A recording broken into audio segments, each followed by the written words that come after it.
In this lesson, we're actually going to go into a MDS 9216i switch, which is a MDS fiber channel switch, and we're going to perform our initial setup. And in this lesson, you're going to see that the commands that we do are going to be very similar to what we do on a Nexus switch because it is basically running NXOS. So we're going to go through the switch setup procedure. We're going to do things like setting the admin password, configuring the management interface address, going to have the opportunity to set the switch name as well as defaults on the switch, such as storage-specific defaults like vSAN membership and default zoning policies.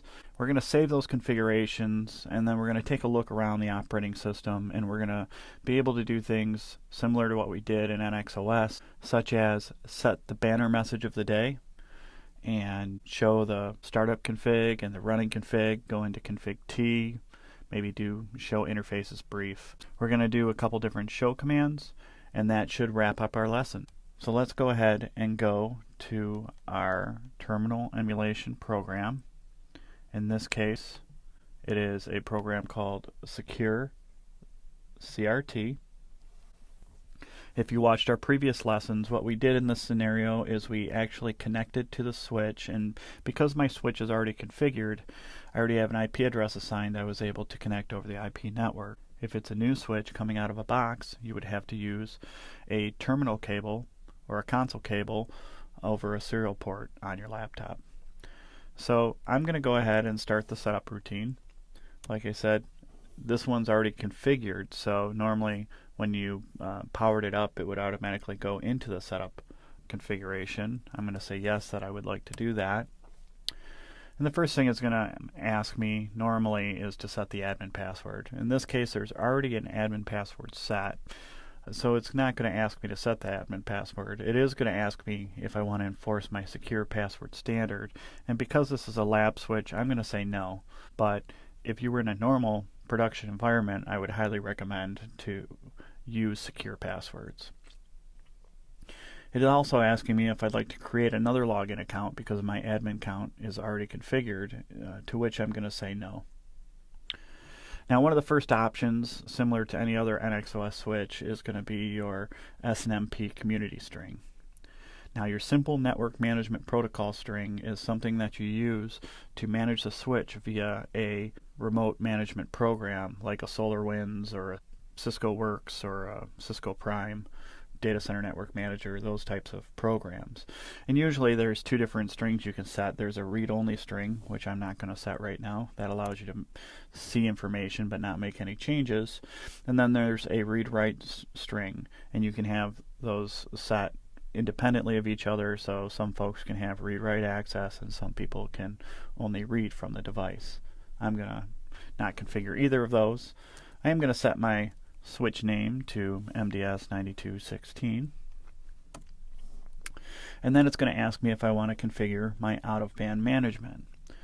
Now, all of the out-of-band management for this device will actually go through the Management Zero interface. If I want to communicate with this device, everything will happen over that Management Zero interface. And in this case, I do want to configure it.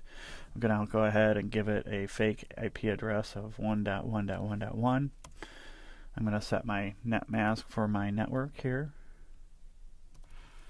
to 255.255.255.0. I can go ahead and configure my default gateway so that this can talk out to the rest of the world, and configure it as 1.1.1.254.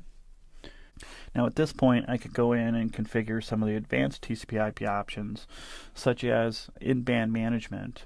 I have not seen in-band management used very often. We usually rely on the out-of-band management, so in this case I'm going to say no. And it allows you to actually communicate with IP encapsulated in Fibre Channel over the Fibre Channel network over the default of vSAN 1.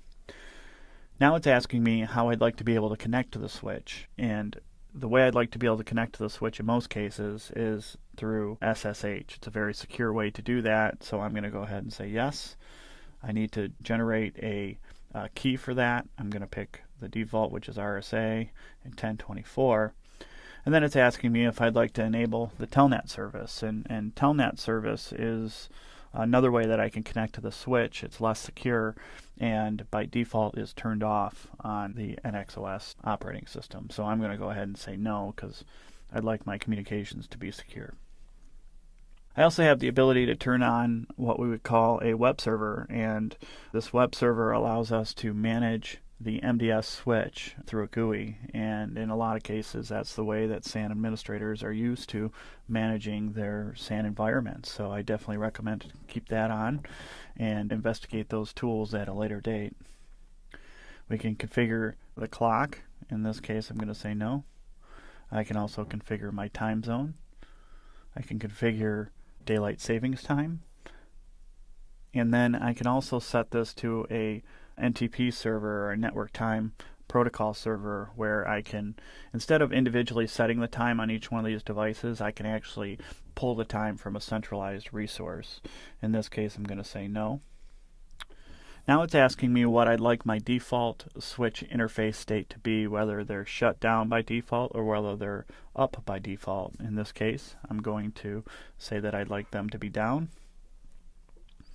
There are also default switch port modes, and in this case the default is for the switch port to be in trunking mode, so that if on the other side it's also in trunking mode, they will automatically set a trunk up between two of the switches in a fiber channel network.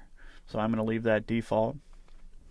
It's also asking me what the default type of switch port I would like to be, and in this case it's asking me if I should configure the default switch port as an F port or a fabric port.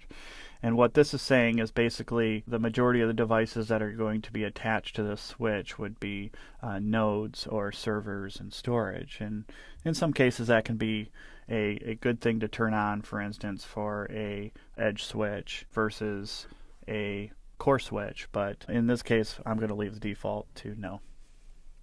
We also have the ability to configure the default zoning policy. Now, zones are much like access lists, and they're a way to enforce security on our fiber channel environment. And by default, we can either allow all the traffic, so permit everything, or we can deny everything by default, which is the standard. So anytime we have members of the zone, they will not be able to talk to each other by default unless you explicitly say that they can. In this case, I'm going to leave the default, which is deny. And then this next command is asking me how I'd like to distribute my zoning or security information, and I'm going to leave that to no by default. And finally, it's asking me how I'd like to configure my default zone mode. In a later lesson, we'll kind of discuss the merits of basic zoning versus enhanced zoning, but by default, basic zoning is enabled. Now, after I'm done entering in all my information, it's asking me if I'd like to go back and change anything. In this case, I would say no, because I'm sure that I got everything right. And finally, it's asking me if I would like to save it. If this is the first time I was setting up this switch, I would go ahead and say yes here. It would save my changes and allow me to configure the switch. Because the switch is already configured, I'm going to go ahead and say no, and it's going to exit back out into the prompt of the switch, where we can go ahead and take a look and see what a fiber channel switch is all about. So from here, it looks very similar to my Nexus switches. I can't really tell that this is a MDS fiber channel only switch, and if I was to do things like show version, I would see similar things to what I see when I do a show version on a Nexus switch. I can see the operating system version. The only thing different here is that I can actually see that this boot flash configuration says M9200, which stands for an MDS 9200. I can also see that the hardware specifically calls out that it is an MDS 9216i switch. Now, if I want to make changes to this switch, just like any other Nexus switch, I'm going to have to go ahead and go into Configure Terminal. Now I'm in a mode in the operating system where I can actually start to make changes to it. And something that I normally want to do to a Nexus switch is I want to go ahead and put a banner in so that if somebody logs into the switch, they see a message saying, for instance, you must be a member of this company in order to administer the switch. If you're not, please log out. So I'm going to configure a banner or message of the day, and I'm going to go ahead and put something like hello in there and then press enter. Now you'll notice the $ I use, those are my delimiting characters. Those actually tell me when the message starts and stops. So I put it in there at the start, and then I type my message, and then I end it with that same character and press enter, and I'm all set and ready to go. So these are similar commands that we do on a Nexus device. Another one that is interesting and really going to show a difference between an MDS switch and a Nexus switch would be my show interface brief. So for instance, when I do a show interface brief on a Nexus 5000 switch versus an MDS switch, in most cases I'll see Ethernet interfaces on my Nexus switch. In this case, you can see that this device only has fiber channel interfaces. And I guess you could see that on a Nexus 5000 if you turned all the interfaces on a unified port configuration to fiber channel, but you will see that on a MDS switch, which is what we're seeing here. So that's a main difference. I can also see that just like on my Nexus switch, I have a management 0, and that's where all that out-of-band communication is going to go through, as well as the fact that I can see that I have 2 gigabit Ethernet interfaces on this device, and we covered fiber channel over IP in other lessons, and that's what those gigabit Ethernet interface 1/1 and 1/2 are used for. There are other show commands that I might want to do inside of a MDS switch, such as show running config. This is going to show the config that is up and running currently on the device, and it's going to look similar to what you'd see on another NXOS device, but in this case we're going to have some new and interesting things like vSANs, which are virtual SANs, much like VLANs in the networking world. And here I can see in my vSAN database I have 2 configured. I can also see that I've got different interfaces here. Like I mentioned, your fiber channel interfaces. If I had configurations on those fiber channel interfaces, you would see it here. And then there's my zoning config. And my zoning config, once again, controls what devices can talk to what other devices on a fiber channel network, much like an access list on a Ethernet network. That was my running config. If I wanted to show a startup configuration, I would do similar to what I do on any other Nexus device and do a show startup config. Now I can see when this device gets turned off and then turned back on, this is the config that's going to come up. So if I don't save my running config to my startup config after I make changes, those changes are going to basically be null and void, and when I reboot this device, it's actually going to come up with the startup config, not that original running config, unless I do something called a copy run start or a copy running config to startup config. Now when I do that, it actually saves the changes from my running config to my startup config.